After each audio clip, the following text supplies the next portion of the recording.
जिस तरीके से दिल्ली के लोगों की आंख में धूल झोंकी जा रही है, जिस तरीके से उनकी भावनाओं के साथ खिलवाड़ किया गया है, आपने देखा पिछले 2 दिन से लगातार ये चर्चा है कि जो डोर स्टेप डिलीवरी वाली स्कीम है राशन की, वो रोक दी गई केंद्र सरकार के द्वारा। आज दुख की बात यह है कि वो फूड सिक्योरिटी एक्ट जो राइट टू फूड था, हमारे पूर्व प्रधानमंत्री मनमोहन सिंह जी और यूपीए की चेयरपर्सन सोनिया जी जो बिल लेकर आई थी, आज पूरी राजनीति चाहे केंद्र हो चाहे दिल्ली की सरकार हो उसी पे केंद्रित है। और हमने जब ये स्कीम लेकर आए थे, उस स्कीम का नाम फूड सिक्योरिटी एक्ट था और उसके अलावा किसी के नाम से इसको मंसूब नहीं किया था। आज चाहे वो जब दिल्ली में, पूरे हिंदुस्तान में जब पेंडेमिक फैला कोरोना का, उस समय प्रधानमंत्री ने कहा कि हम तो लोगों को फ्री राशन दे रहे हैं। मैं समझता हूँ इससे भद्दा मजाक गरीब लोगों की गरीबी का कोई नहीं उड़ा सकता। और इसी तरीके से अरविंद केजरीवाल, जहाँ तक डोर स्टेप डिलीवरी की बात है, मुझे हैरानी इस बात की है कि टेक्निकल बिल जो है वो 18 फरवरी को खोला जाता है और 19 फरवरी को एक नया टेंडर कर दिया जाता है, जिसको पुराना चुना गया था उसको हटा के एक नया टेंडर। और अभी तो ये भी तय नहीं है कि उसकी फाइनेंशियल बिड खुली है या नहीं खुली है, क्योंकि अगर आप दिल्ली गवर्नमेंट की वेबसाइट देखेंगे तो उस पर फाइनेंशियल बिड नहीं खुली है। तो इसका मकसद ये है कि सरकार जो है तमाम दिल्ली के वासियों को झूठे नारे दे के, उनकी भावनाओं से खेल के, वो उनको बताना चाहती है कि हमने ये किया। आज हम दिल्ली के मुख्यमंत्री अरविंद केजरीवाल से ये पूछना चाहते हैं कि दिल्ली के अंदर 72 लाख लोगों को राशन कार्ड कांग्रेस की सरकार, शीला जी की सरकार जो है वो देकर गई। उसके बाद तकरीबन 11,82,000 लोग ऐसे हैं जिन्होंने उसके लिए अप्लाई किया। पिछले 6 साल से एक राशन कार्ड नहीं बना, और बल्कि जो राशन कार्ड बने थे उनको, उनकी संख्या भी घटा दी गई। और पिछले 5 साल से दिल्ली के लोग जो हैं वो इसका इंतजार कर रहे हैं। और आज मैं जरूर इस बात का जिक्र करना चाहूँगा कि जब हमने, क्योंकि मैं सबसे लंबे अरसे तक फूड सप्लाई मिनिस्टर रहा, 11 साल के करीब दिल्ली का, उस दौरान अगर आपको याद होगा 2006-07 में और 8 में हम एक स्कीम लेके आए थे, अंशश्री योजना, जिसमें जो लोग वंचित रह गए थे, क्योंकि जो फूड सिक्योरिटी एक्ट की कंडीशन थी उसमें हर स्टेट को एक कोटा अलॉट किया गया था, जैसा कि दिल्ली में 72 लाख, वो पूरा हो चुका था। लेकिन उसके बावजूद कांग्रेस की संवेदनशील सरकार ने, शीला जी की पूरी कैबिनेट ने इस बात को जब कैबिनेट में रखा तो 1 लाख परिवारों को हमने जो है 1 लाख लोगों को अन्नश्री योजना के अंतर्गत जो है उनके राशन कार्ड बनाया और वो पैसा डायरेक्ट उनके अकाउंट में जाया करता था। जो ये सरकार आने के बाद जो गरीबों के लिए दिन रात छाती पीटती है, ये सारे का सारा जो है इन्होंने उस स्कीम को बंद कर दिया। जिस तरह अगर आपको याद होगा लाडली स्कीम बंद की गई थी, जिसमें जो लड़की 12वीं क्लास पास करेगी उसको 1 लाख रुपये दिया जाता है। तो आज जिस तरीके से ये डिलीवरी, डोर स्टेप डिलीवरी की बात है, मैं समझता हूँ ये एक बहुत बड़ा घोटाला है और उसकी जांच होनी चाहिए। और जिस तरीके से फूड सिक्योरिटी एक्ट का राजनीतिकरण किया जा रहा है कि हर एक आदमी बताया कि हमने किया है, जबकि ये स्कीम यूपीए की सरकार ने, मनमोहन सिंह जी और सोनिया जी ने इस स्कीम को लागू किया था। आज अभी तक जो इसका फाइनेंशियल बिल है, ये अभी तक ये फाइनेंशियल बिल इसका नहीं खुला। और दूसरा,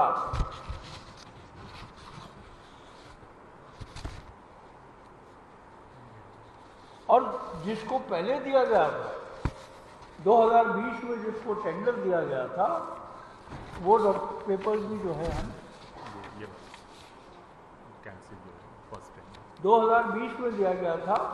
उस कंपनी का नाम था विद्या फूड फ्लावर मिल, और देने के बाद अब उसका कैंसिल कर दिया गया है, क्योंकि ऐसा लगता है कि भ्रष्टाचार जम के इस सरकार में केजरीवाल जी के नेतृत्व में हो रहा है।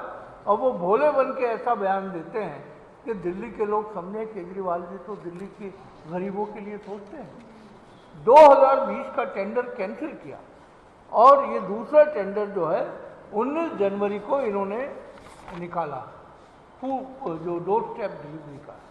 और मैं समझता हूँ इस पूरी चीज़ में, डोर स्टेप डिलीवरी में, एक ऐसी प्रक्रिया का इस्तेमाल किया जा रहा है जिससे कि जो राशन है वो फिर उन्हीं दलालों के हाथ में चला जाए जो बिचौलिए हैं, और दिल्ली के लोग उसमें सफ़र करें।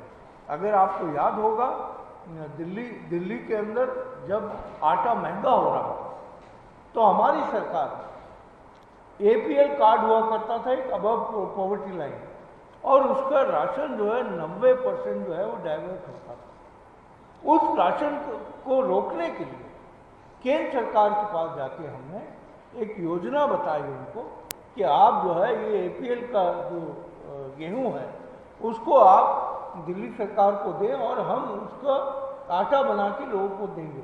और आपको याद होगा फोर्टिफाइड आटा था जिसके अंदर आयरन और तमाम चीज़ें उसके अंदर मिक्स करके बेहतरीन क्वालिटी का आटा केवल 140 रुपये का 10 किलो बिकता था, जबकि मार्केट के अंदर जो खुला आटा मिलता था वो 24 रुपये किलो मिलता था। और जो दूसरी कंपनी थी, आशीर्वाद और ITC और दूसरी जो थी, वो आटा वो 320 रुपये का 10 किलो बेचा करते। ये संवेदनशीलता होती है जो कांग्रेस की सरकार ने दिल्ली के लोगों के साथ किया।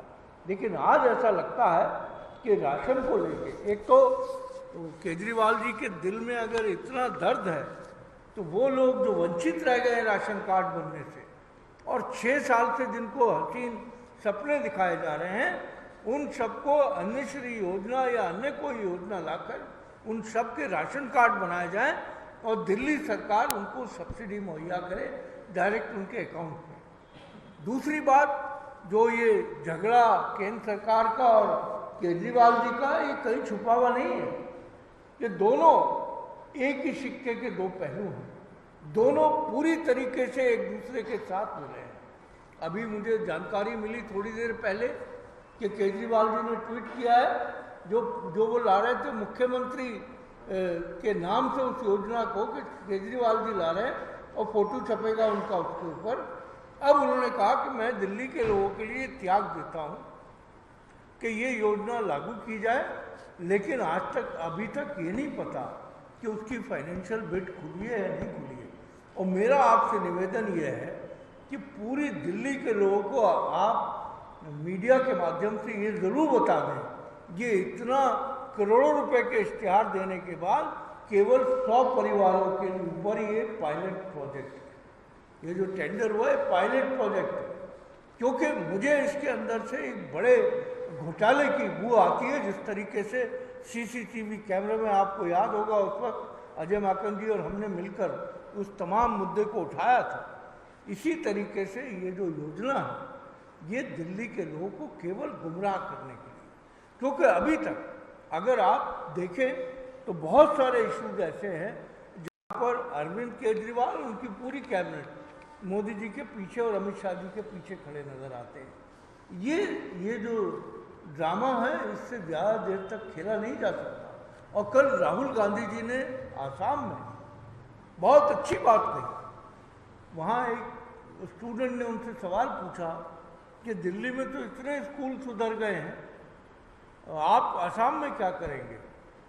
तो राहुल जी ने कहा जो स्कूल शुरू कराए गए थे या जो रह गए थे और शुरू किए हैं, वो शीला दीक्षित जी की सरकार की जो योजनाएं थी उनको आगे बढ़ाया जा रहा है। और आप लोग बड़े जागरूक पत्रकार हैं दिल्ली के, आपको मालूम है कि स्कूलों के नाम पर 7-8 स्कूल के अलावा कमरे बनाए गए हैं, और वो कमरों की भी जो कॉस्ट है 5,000 रुपये स्क्वायर फीट, इस इशू को भी हमने बहुत बार उठाया। मैं समझता हूँ कि आज ये जो डोर स्टेप डिलीवरी है ये एक दूसरा षड्यंत्र है भ्रष्टाचार का और दिल्ली के लोगों को, मासूम गरीब लोगों की आंखों में धूल झोंकने का। अगर फूड सिक्योरिटी एक्ट नहीं होता तो ना तो मोदी जी इस पर खेल रहे होते, क्योंकि आज तक ऐसी स्कीम कोई केंद्र सरकार नहीं लेकर आई मोदी जी के नेतृत्व में 6 साल में। फूड सिक्योरिटी एक्ट, इसके अलावा राइट टू एजुकेशन, शिक्षा का अधिकार, ये कांग्रेस ने दिया। मनरेगा, जिससे आज लाखों मजदूरों को रोजगार मिल रहा है, उसके ऊपर भी ये सरकार गंभीरता से नहीं सोचती है। तो मैं ये मांग करता हूं कि इस पूरे टेंडर को के 2 मरतबा टेंडर क्यों निकाला गया।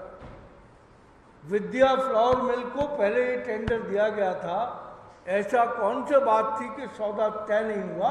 और आज जिस तरीके से दिल्ली के लोग राशन कार्ड के लिए और राशन के लिए त्राई कर रहे हैं, कांग्रेस मांग करती है कि दिल्ली के लोग जो वंचित रह गए हैं उनको कोई योजना लाके, अन्नश्री जैसी जो हम शीला जी के टाइम में आई थी, उस योजना के अंतर्गत तमाम वो लोग जो वंचित रह गए हैं, क्योंकि दिल्ली में बहुत मजदूर और दिल्ली आते हैं रोजगार के लिए, और उनके लिए मैं समझता हूँ कि ये योजना जो है फूड सिक्योरिटी एक्ट की, उसकी सब्सिडी, क्योंकि अरविंद केजरीवाल जी नाटक करते हैं मैंने महिलाओं के लिए बसें फ्री कर दी, लेकिन ये कभी नहीं बताते दिल्ली वालों को कि 6500 बस से घट के आज 2000 बसें रह गई हैं, और उन 2000 बसों में भी 400 बसें जो हैं वो हमेशा या तो डिपो में रहती है, या कभी पुलिस की ड्यूटी में चली जाती हैं, या और किसी बंदोबस्त में चली जाती हैं। तो मैं समझता हूँ कि ये जो नाटक दिल्ली के साथ अरविंद केजरीवाल और उनका मंत्रिमंडल कर रहा है, आप लोग दिल्ली के एक बहुत गंभीर और नागरिक हैं, मीडिया और पत्रकार होने के साथ साथ आप भी कम से कम थोड़ी सी आंखें खोलने का काम करें, ताकि दिल्ली के मासूम लोग इस तरह रोज रोज न ठगे जाएं। इन्हीं शब्दों के साथ आप सबका बहुत बहुत धन्यवाद। कोई सवाल अगर आपने पूछना तो।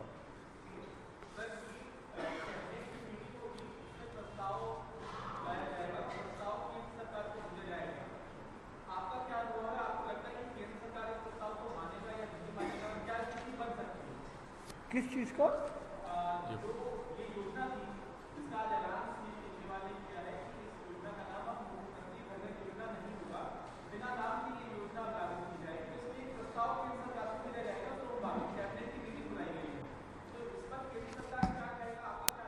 देखिए, ये दोनों, मैंने कहा एक सिक्के के 2 पहलू हैं, दोनों एक साथ मिले हुए।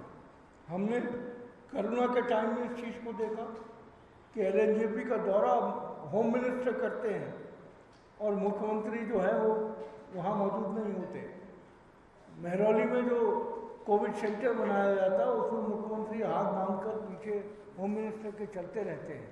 तो ये तमाम जो है केवल दिल्ली के लोगों को, और केंद्र सरकार जो है, मोदी जी ये बताना चाहते हैं कि मैं आपको जो राशन है वो 2 रुपये किलो गेहूँ और 3 रुपये किलो चावल दे रहा हूँ, जबकि ये वो एक दूरदर्शी योजना मनमोहन सिंह जी और सोनिया जी ने ये सोच के कि इस मुल्क की एक बड़ी आबादी गरीबी रेखा से भी नीचे रहती है और बहुत सारे मजदूर जो पूरे शहरों में पलायन करते हैं, उनका किस तरीके से सिक्योरिटी किया जाए, ये सोच के हमने किया था। और पिछले 6 साल से दोनों, चाहे केंद्र सरकार हो या दिल्ली की सरकार हो, इस राशन के नाम पे केवल राजनीति कर रहे हैं। और मैंने जैसा आपसे कहा, 11,72,000 लोगों के राशन कार्ड पिछले 5.5 साल से पेंडिंग है, एक राशन कार्ड नहीं बना है। अगर अरविंद केजरीवाल जी जो कहते हैं और जो इतने भावुक हो के कहते हैं, तो उनके अंदर अगर थोड़ी भी हया और शर्म बची है तो इन तमाम लोगों को राशन कार्ड बना के दें और राशन जो है 2 रुपये किलो और 3 रुपये किलो चावल जो है मुहैया करें। आम आदमी पार्टी के नेता ने ये कहा था, उन्हें झाड़ कितनी पड़ी है इस बात पर, और इसका क्लैरिफिकेशन आ गया। ये योजना हम इसका स्वागत करते हैं महिलाओं के लिए, लेकिन दिल्ली में 5 से 10 हज़ार बसें जब होगी तभी तो महिलाओं को फायदा पहुंचेगा। एक महिला, हमारी बहन, हमारी माँ बच्चे को गोद में लिए 2-2 घंटे खड़ी रहती है और बस नहीं आती। आप रोज़ सड़कों पे दिल्ली की देख रहे हैं। तो मेरा कहने का मकसद ये है, केवल और केवल लोगों को किस तरीके से भावुक करना है, किस तरीके से गुमराह करना है, और ग्राउंड के ऊपर जीरो।